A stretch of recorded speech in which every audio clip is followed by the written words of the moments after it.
살면서 누구나 한 번쯤은 다시 시작하고 싶다 이런 생각할 때가 있죠. 네, 그렇죠. 건강이나 관계가 좀 무너지거나 아니면 뭐랄까, 삶의 의미가 희미해질 때요. 맞아요.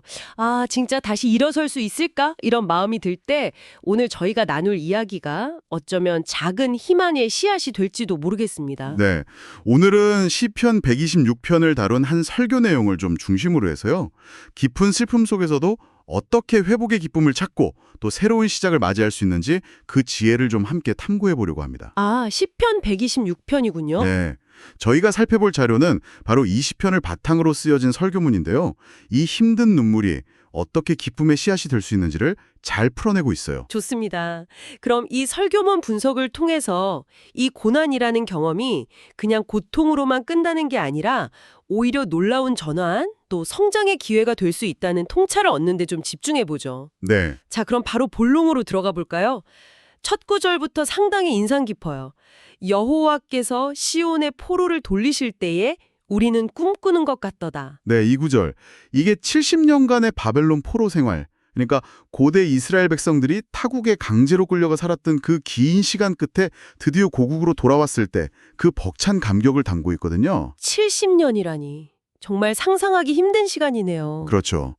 이게 단순히 그냥 상황이 좀 나아졌다 이런 정도가 아니라 현실 같지 않은, 정말이지 꿈꾸는 것 같은 그런 하나님의 직접적인 개입으로 인한 회복이다. 이런 강한 믿음의 표현인 거죠. 아, 그러니까 내 힘으로는 도저히 안 되는데 정말 기적처럼 느껴지는 그런 순간. 우리 삶에도 사실 그런 경험들이 있잖아요. 네, 있습니다. 설교에서도 이 경험을 이제 기독교적인 관점, 그러니까 예수 그리스도의 십자가 고난 후에 오는 그 부활, 이게 바로 궁극적인 회복이고 새 시작이다. 이런 그림으로 연결하고 있더라고요. 아, 고난 뒤의 부활처럼요. 그런데 그 감격스러운 귀한 뒤에 또 바로 현실적인 어려움이 있었다면서요? 맞습니다.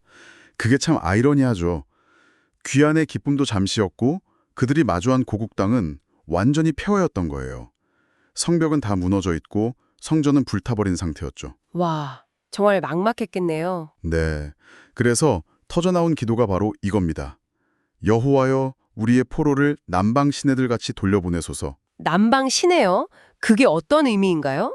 여기서 남방 시내는 보통 때는 완전히 바짝 마른 그 네겝 사막의 와디를 의미하는데요. 아, 와디. 들어본 것 같아요. 네, 평소엔 정말 물 한 방울 없는 그런 마른 땅인데 큰 비가 갑자기 내리면 순식간에 거대한 강물이 막 흘러넘치는 곳이거든요. 아하, 그런 비유였군요. 그러니까 아주 강력하고 또 즉각적인 하나님의 도우심, 그런 회복을 간절히 바라는 기도네요. 정확합니다. 그 메마른 현실 속에서 그런 하나님의 강력한 개입을 갈망하는 거죠. 혹시 설교에서는 이 갑작스러움, 즉각적인 변화에 대해서 특별히 강조한 부분이 있었나요? 절망 속에서 희망이 어떻게 그렇게 갑자기 나타날 수 있는지 궁금하네요. 그거 중요한 포인트인데요. 설교에서는 바로 그 갑작스러운 변화에 주목했어요. 인간의 어떤 예상이나 계획과는 전혀 다른 방식으로 하나님의 때에 하나님의 능력으로 임하는 그 회복의 놀라움을 강조했죠. 놀라움이요? 네.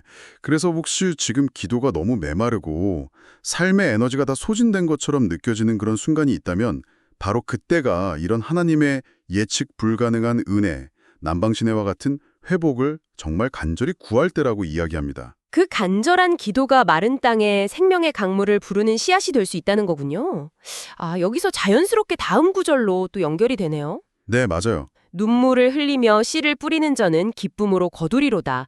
이 구절이요, 현실이 아무리 고달파도 포기하지 않고 믿음의 씨앗을 뿌리는 그 행위 자체가 중요하다. 뭐 이런 뜻으로 들리는데 맞을까요? 네, 정확하게 보셨습니다. 설교의 핵심 중 하나가 바로 그거였어요.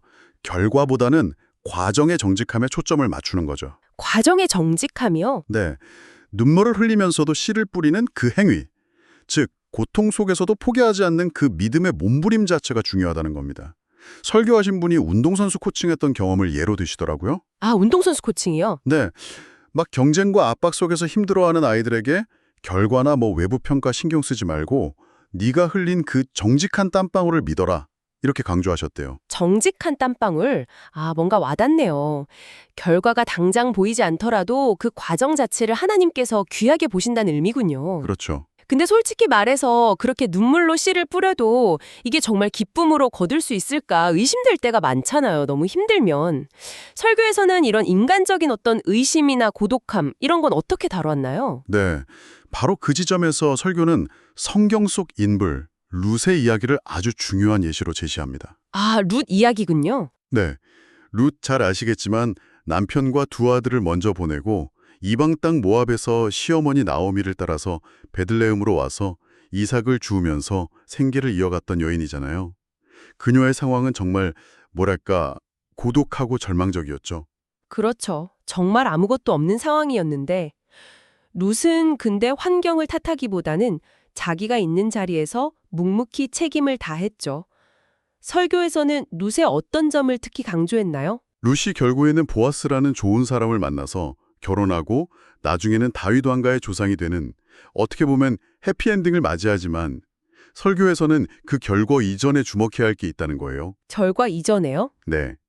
그녀가 아무도 알아주지 않는 그 고독 속에서도 하나님 앞에서 보였던 그 성실함과 충성됨, 즉 눈물로 뿌린 씨앗 그 자체에 주목해야 한다는 거죠.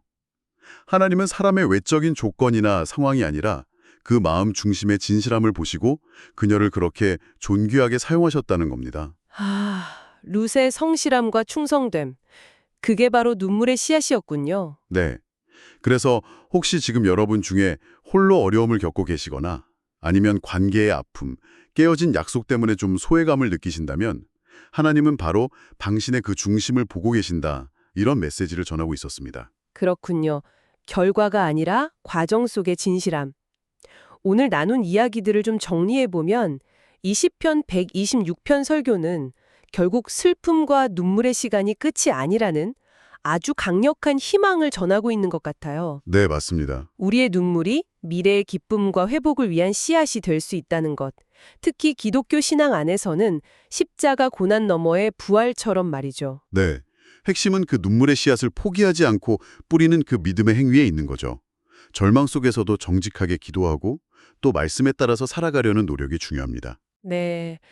여러분이 지금 흘리는 눈물이 결코 헛되지 않을 겁니다.